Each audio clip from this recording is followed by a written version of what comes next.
You know what? While I was shaving this morning, a thought came to my mind. And the title of that thought is, You Have Already Lost Your Soul. Now, this is more of a metaphor because according to the Bible, it says, where the Most High says, all souls are mine. Okay? There's also a verse that says, thou shalt not kill. Right? So, when I say that you have lost your soul, I'm noticing that there's so many now adults and children that have mommy and daddy issues. A lot of young people are now depressed. They're growing up depressed. They're becoming adults depressed because of the fact that they were neglected by their mother and their father. The mother and father is either too busy for them, or the mother or father have gotten another family and not really paying their first child or first children any real attention. All of the attention and focus is going on the new family. So the Most High have already has trusted, entrusted humans with souls. So when you play that adult role, lay down, produce children, and you abort that child, that unborn child, well, you just lost a soul.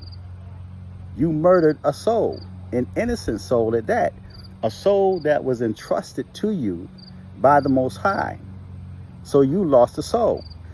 You also lose souls when you neglect your children, when they need you, when you make promises to your child and then renege on that promise.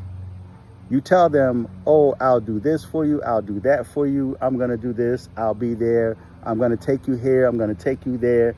And that child now is expecting that. And then when that day comes, you now either don't show up, or you would contact that child and say, oh, we're not going, and you think of reasons for letting that child down. Now that child has to deal with all type of emotional issues, man.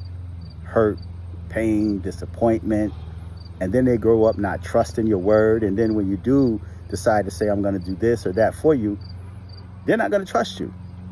They're not going to believe a word you said because you made a promise several times that you did not keep. So in a way, you've lost that soul. And I'm speaking metaphorically. You lost the soul that the Most High had trusted into your hands. You laid down, produced a child. The Most High trusted you with that soul, and then you lose that soul, either by neglecting that child, not keeping your promise. One thing I've learned just being a parent, I never make promises that I don't keep. Now, if I know that something always come up, and I'm being sarcastic with this, when I think that something always come up where I can't keep my promise, my response will be, we'll see, or I'll think about it.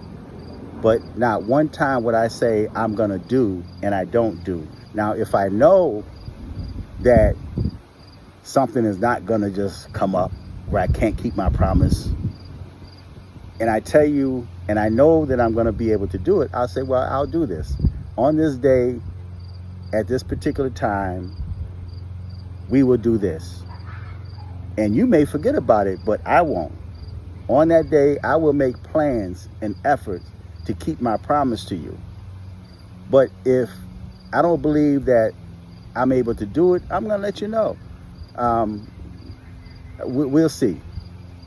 Because I don't want to make promises that I can't keep, because that child is going to carry that into their adulthood. Now, I completely understand that things do come up, things that's out of your control. But if you know that you got a habit of not being able to keep your promise, stop making promises to your child, because you don't know that you're actually damaging that child. You're actually losing a soul, because now as they get older, they're not going to respect you. And especially if they grow up and become successful, guess what? That same parent that neglected them as a child is now going to come with their hands out, expecting that child to take care of you, right? So keep your promise to your children and stop aborting your child.